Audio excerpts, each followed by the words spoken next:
తాకట్లో ఉన్న బంగారాన్ని విడిపించి ఆ రోజున మార్కెట్ ధర కట్టి మిగిలిన డబ్బును మీకు అందిస్తుంది కొమ్మూరి గోల్డ్.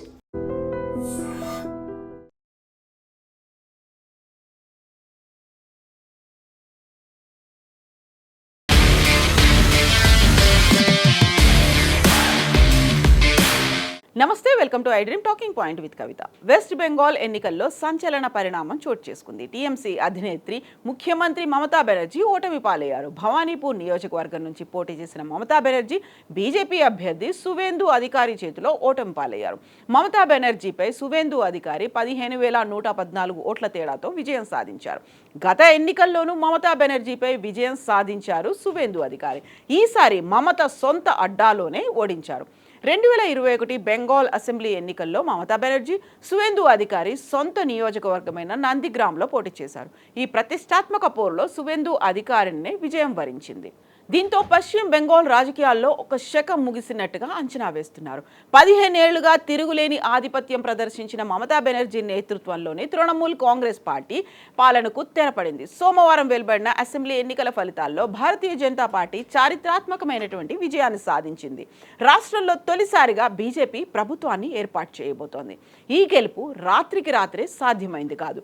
దీని వెనుక దశాబ్దాల క్షేత్రస్థాయి కృషి, పక్కా వ్యూహం, మరీ ముఖ్యంగా 12 ఏళ్ల క్రితం బీజేపీ నేత అమిత్ షా చేసిన శపథం ఉన్నాయి అనేటువంటి వార్తలు వస్తున్నాయి. 2014 డిసెంబర్లో కోల్కతాలో జరిగిన ఒక ర్యాలీలో అమిత్ షా మాట్లాడారు. ఎవరి అమిత్ షా అని మమతా బెనర్జీ అడిగారు. నేను అమిత్ షా, బీజేపీలో ఒక చిన్న కార్యకర్తను. బెంగాల్ గడ్డపై నుంచి తృణమూల్ కాంగ్రెస్ను పెకిలించి వేయడానికే ఇక్కడికి వచ్చాను అని అమిత్ షా సవాల్ విసిరారు. అప్పుడు చాలా మంది దీన్ని తేలిగ్గా తీసుకున్నారు. సరిగ్గా 12 ఏళ్ల తర్వాత ఆయన చేసిన శపథం ఇప్పుడు నిజమైంది. ఎన్నికల ఫలితాలు వెలువడినటువంటి తరుణంలో అప్పటి వీడియో ఇప్పుడు సోషల్ మీడియాలో వైరల్ అయింది. 293 స్థానాలకు గాను జరిగిన ఈ ఎన్నికల్లో బీజేపీ 207 సీట్లు గెలుచుకొని సులభంగా మ్యాజిక్ ఫిగర్ 148ని దాటింది. 15 ఏళ్లు అధికారంలో ఉన్న టీఎంసీ కేవలం 80 స్థానాలకే పరిమితమైంది. దశాబ్దం క్రితం బెంగాల్లో దాదాపు ఉనికిలోనే లేని బీజేపీ ఈ స్థాయికి చేరుకోవడం వెనుక అమిత్ షా వ్యూహాత్మక పాత్ర కీలకమైంది. మొదట్లో ఉత్తరాది పార్టీగా ముద్రపడిన బీజేపీ బెంగాలీ సంస్కృతిని, భాషను అర్థం చేసుకోలేదనే విమర్శలు ఎదుర్కొంది. 1982లో కేవలం 0.58% ఓటు షేరుతో ప్రారంభమైన బీజేపీ ప్రస్థానం 2011 వరకు ఒక్క అసెంబ్లీ సీటు కూడా గెలవలేకపోయింది. కానీ పట్టు వదలకుండా గ్రామాల్లో, బూత్ స్థాయిలో పార్టీని బలోపేతం చేయడంపై దృష్టి సారించింది. స్థానిక సమస్యలను అర్థం చేసుకునే నాయకులను తయారు చేసింది. ఈ వ్యూహం 2016లో ఫలించి 3 సీట్లు గెలుచుకుంది. 2021 నాటికి ఆ సీట్ల సంఖ్య 77కు పెరిగింది. ఇక 2026 ఎన్నికల ప్రచారంలో అమిత్ షా పూర్తి స్థాయిలో రంగంలోకి దిగారు. చివరి 2 వారాలు రాష్ట్రంలోనే మకాం వేసి 50కి పైగా ర్యాలీలు, రోడ్ షోలు నిర్వహించారు. సందేశ్ ఖాళీ, హింసాకాండ, అవినీతి, శాంతి భద్రతల వైఫల్యం వంటి అంశాలను ప్రజల్లోకి బలంగా తీసుకెళ్లారు. ప్రభుత్వ ఉద్యోగులకు 7వ వేతన సంఘం అమలు, కఠినమైనటువంటి శాంతి భద్రతల పరిరక్షణ వంటి హామీలు ఓటర్లను విపరీతంగా ఆకట్టుకున్నాయి. రికార్డు స్థాయిలో 92 నుంచి 93% పోలింగ్ నమోదు కావడం ఒక నిశ్శబ్ద విప్లవానికి సంకేతమని, ఫలితాలు దానిని రుజువు చేశాయని రాజకీయ విశ్లేషకులు అభిప్రాయపడుతున్నారు. ఒక చిన్న కార్యకర్తగా మొదలైనటువంటి ప్రయాణంలో తన శపథాన్ని నిలబెట్టుకొని అమిత్ షా బెంగాల్లో కాషాయ జెండాను ఎగిరేశారు. పశ్చిమ బెంగాల్ అసెంబ్లీ ఎన్నికల్లో బీజేపీ సాధించినటువంటి చారిత్రాత్మకమైనటువంటి విజయం వెనుక ఉన్నటువంటి అమిత్ షాను ఇప్పుడు చాణక్యుడిగా అభివర్ణిస్తున్నారు. కేంద్ర హోంమంత్రి అమిత్ షా వ్యూహం, అపారమైనటువంటి అనుభవం ఇందులో ఉన్నాయని చెప్తున్నారు. ఆయన 2 వారాల పాటు బెంగాల్లోనే మకాం వేసి పార్టీ కార్యకలాపాలను సమన్వయం చేసి ముందుకు నడిపించారు. ఆయనతో పాటుగా ధర్మేంద్ర ప్రధాన్, అమిత్ మాలవీయ, బిప్లవ్ దేవ్, సునీల్ బన్సల్ కూడా కీలకంగా వ్యవహరించారు. పార్టీ వ్యూహాన్ని క్షేత్రస్థాయిలో ఆచరణలో పెట్టేందుకు, నాయకులకు మార్గనిర్దేశం చేయడానికి రాత్రి పొద్దుపోయే వరకు సంస్థాగత సమావేశాలు నిర్వహించారు. పగటి వేళ బెంగాల్ వ్యాప్తంగా కనీసం 50 ర్యాలీలు, రోడ్ షోల్లో పాల్గొన్నారు.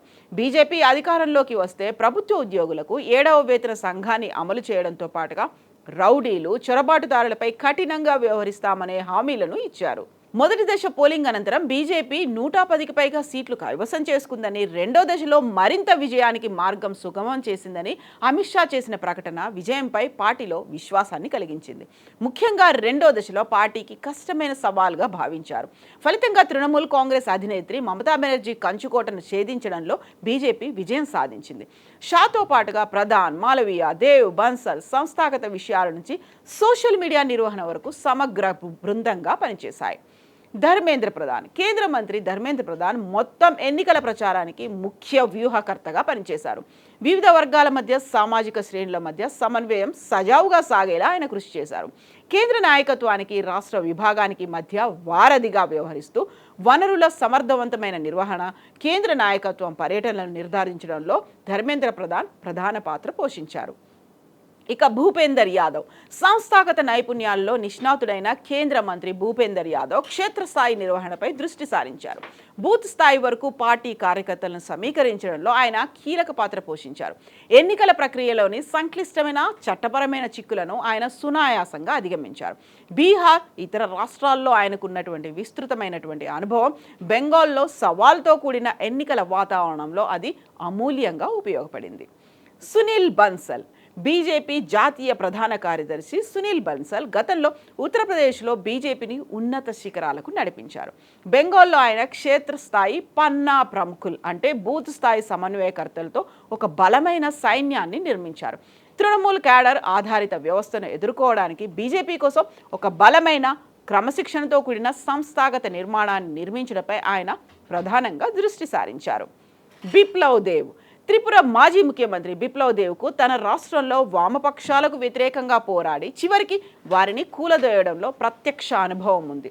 బెంగాల్లో ఆయన ప్రత్యేకంగా త్రిపుర సంస్కృతి, భాషలను దగ్గరగా పోలికలు ఉన్నటువంటి ప్రాంతాల్లో పనిచేశారు. స్థానిక పార్టీ కార్యకర్తలను ఉత్తేజపరచడంలో, దూకుడు ప్రచార శైలిని పెంపొందించడంలో ఆయన కీలక పాత్ర పోషించారు. Amit Malaviya BJP IT cell chief Amit Malaviya social మీడియాలో పోరాటానికి నాయకత్వం వహించారు. సందేశ్ ఖాళీ నుంచి ఆర్జీకర్ మెడికల్ కాలేజ్ కేసు వరకు జరిగినటువంటి కీలక సంఘటనల గురించి ప్రజలకు లోతుగా, జాగ్రత్తగా, సున్నితంగా తెలియచేయడంలో సోషల్ మీడియాను ఉపయోగించుకోవడంలో ఆయన పాత్ర నిర్ణయాత్మకమైంది. ఇది అధికార తృణమూల్పై ప్రభుత్వ వ్యతిరేక భావనను సృష్టించింది. ఆయన డిజిటల్ మాధ్యమాల ద్వారా తృణమూల్ ప్రచార యంత్రాంగానికి గట్టి ఎదురు సవాల్ విసిరారు. మొత్తం మీద ఈ నాయకుల సమిష్టి కృషి వల్లే బెంగాల్లో బలమైన టీఎంసీ కంచుకోటలో బీజేపీ ఈ స్థాయి విజయాన్ని సాధించగలిగింది.